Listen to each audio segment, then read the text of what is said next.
nós estamos todos falando do caso do Banco Master, e com razão. É o maior, provavelmente o maior escândalo político-financeiro recente do Brasil. Você tem ramificações no governo federal, no Congresso, no Centrão, e pela primeira vez, de forma assim, absolutamente explícita, a gente tem implicações de corrupção que chegam ao Supremo Tribunal Federal, com o Alexandre de Moraes no centro de vários escândalos. Aqui no programa, como toda a imprensa, eu obviamente tenho coberto esse assunto com profundidade e contexto. É um escândalo gigantesco e precisa ser analisado com seriedade. Mas existe um aspecto dessa história que me chamou muito a atenção e que, surpreendentemente, tem sido muito pouco discutido na sociedade brasileira. Na verdade, em muitos casos está acontecendo exatamente o contrário. As pessoas estão celebrando algo que não deveria ser celebrado. Eu estou falando do vazamento de mais de 1.500 páginas de mensagens pessoais encontradas no celular do Vorcaro. E a gente precisa ser muito claro aqui sobre o que a gente está discutindo. A gente não está falando de mensagens com Alexandre de Moraes, com Davi Alcolumbre, ou sei lá, qualquer outra autoridade pública. Se existe conversa envolvendo figura pública, tratando de assuntos de interesse público, isso evidentemente pode e deve ser objeto de investigação e escrutínio jornalístico. O problema aqui é outro. A gente está falando de conversas íntimas, conversas privadas entre um indivíduo e a sua namorada, conversas com mulheres diversas com quem ele se relacionava. Estamos falando aqui, em bom português, de pereleca, do Alan da TI, de detalhes da vida sexual de um indivíduo que simplesmente foram jogados na internet para consumo público. E claro, sejamos absolutamente honestos, muita gente riu. E eu também ri. Eu tenho esse espírito brasileiro irreverente, ainda mais sendo carioca, de fazer piada com tudo e rir de tudo, e isso pode ser bom. Quando eu vi até que o sujeito estava aparentemente pegando a Monique Alfradique, eu confesso que eu quase pensei em conceder uma medalha de honra ao mérito a ele. Mas passada a piada, o que aconteceu é algo extremamente sério. Eu nunca vi nada parecido na história da República. É verdade que o Sérgio Moro vazou conversas privadas do Lula durante a Lava Jato, que não continham relação direta com o caso. Aquilo já foi gravíssimo, e eu sempre disse isso na época. Aliás, eu sempre sustentei que o Moro era e agiu como um criminoso naquele episódio. Mas mesmo ali havia uma diferença importante. Eram conversas com atores políticos e sem conteúdo íntimo ou sexual.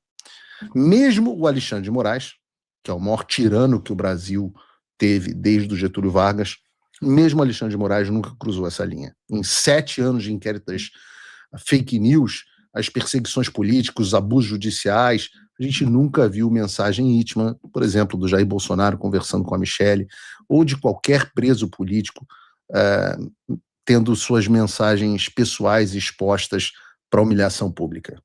Essa sempre foi uma linha simplesmente impossível de ser cruzada. E agora ela foi cruzada, sob aplausos de muita gente, inclusive gente de direita. Vamos deixar as coisas aqui muito claras.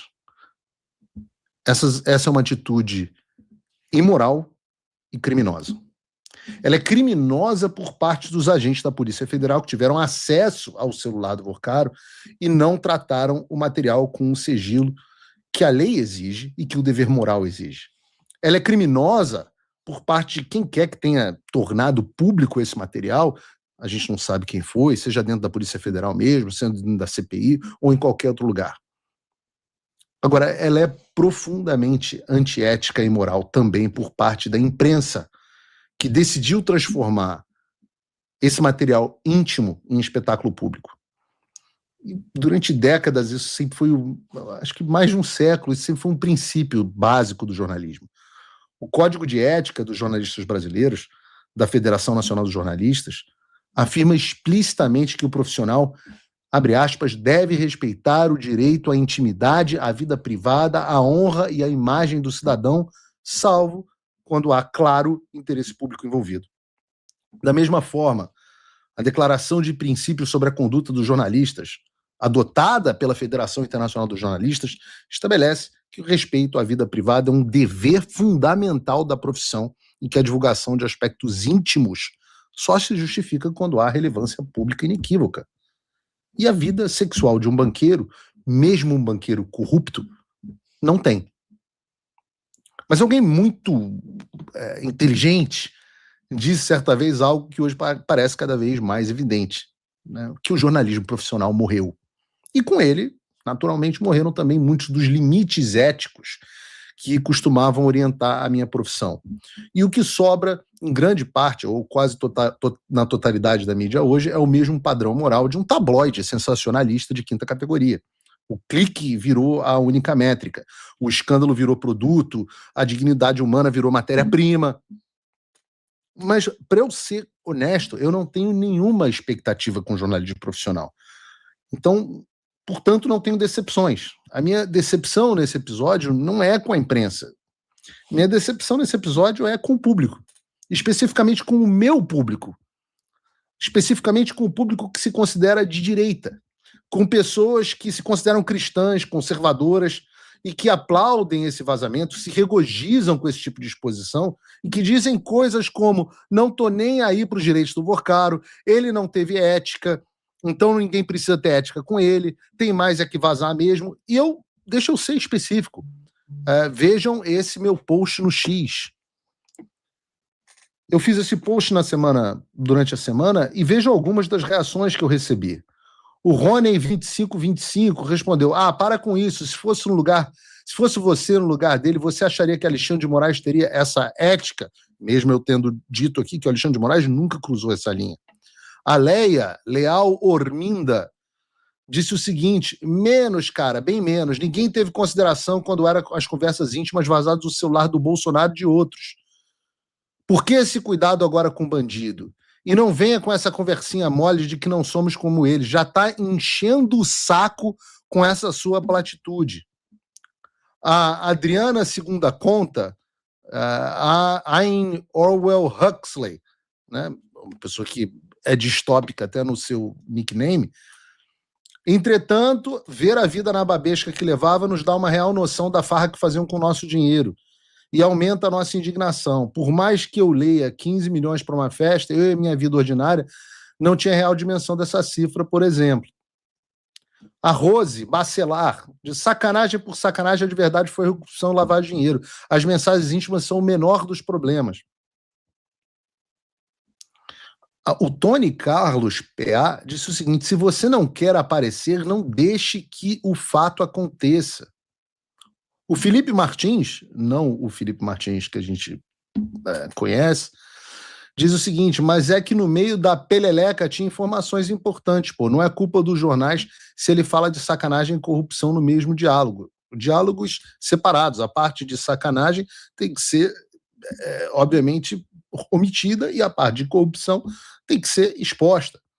O Jean Black diz: queremos ver tudo, inclusive as suburbanas.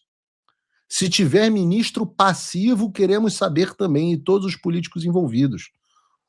O Danilo Azambuja diz: sacaneou milhares de clientes, fez conchaves com poderosos, contratou o ministro do Supremo para atuar a seu favor e não pode ter a vida amorosa, regada a luxo, bancado pelos clientes, prejudicado sem consentimento exposta.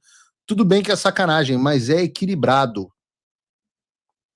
O Pátria Amada Brasil, robô B17 Reserva, diz: fizeram isso com Bolsonaro e Eduardo. Às vezes a vida é assim, feitiço volta contra o feiticeiro. Não fizeram isso com Eduardo e com Bolsonaro. A Gazeta Online respondeu: estou nesse dilema ético, acho erradíssimo, mas infelizmente acho que não sou decente o suficiente.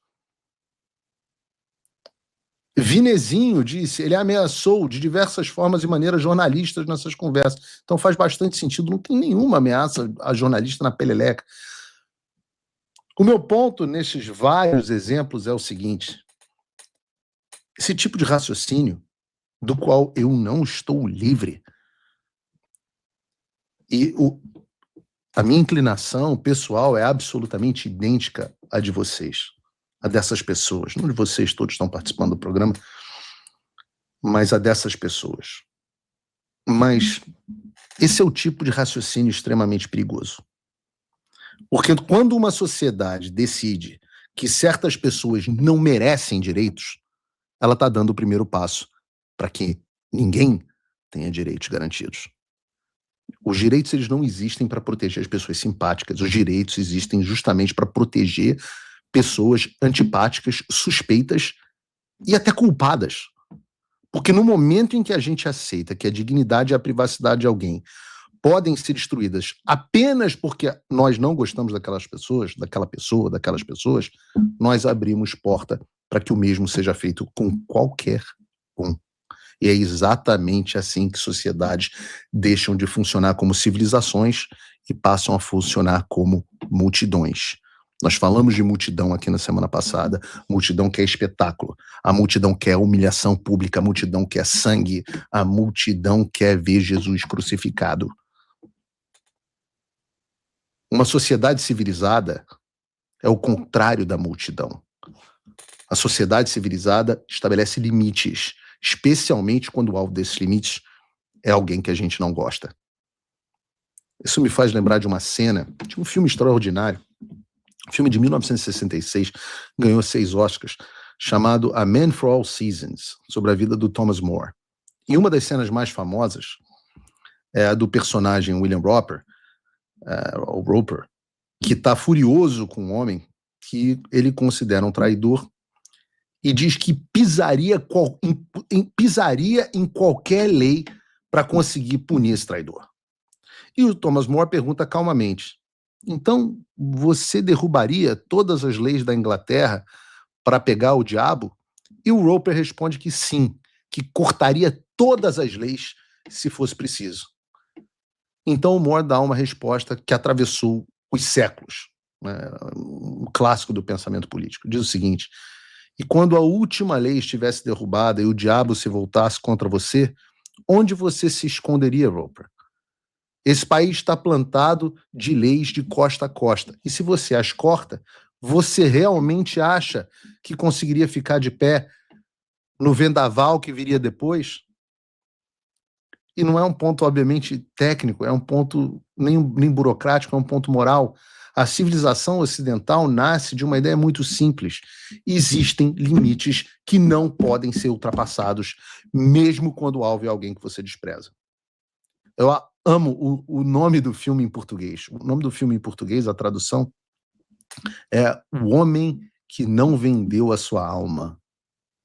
E é exatamente isso. É uma ideia, inclusive, profundamente conservadora.